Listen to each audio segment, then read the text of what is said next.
ആന അപ്പൂപ്പന് ദേഷ്യം വന്ന് നേരെ കാട്ടിലെ രാജാവായ സിംഹത്തിന്റെ അടുത്ത് വന്നു. എന്നിട്ട് എല്ലാം വിസ്തരിച്ച് അദ്ദേഹത്തിന് പറഞ്ഞു കൊടുത്തു.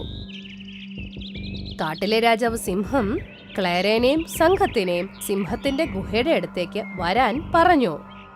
ഒരു വർഷത്തേക്ക് നിങ്ങളെല്ലാവരും ഈ കാട് വിട്ടു പോകേണ്ടി വരും.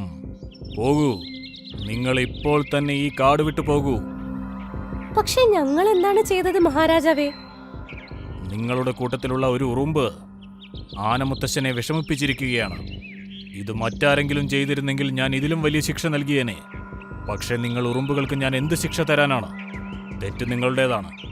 കാരണം ഒരു ഉറുമ്പ് മനഃപൂർവ്വമായി തെറ്റ് ചെയ്തു കഴിഞ്ഞാൽ അവനെ കുറ്റപ്പെടുത്തേണ്ടത് നിങ്ങളുടെ തന്നെ ചുമതലയാണ്.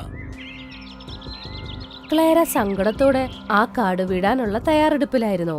അപ്പോഴേക്കും ആ കൂട്ടത്തിന്റെ അടുത്ത് ഒരു കറുത്ത പുക വരാൻ തുടങ്ങി.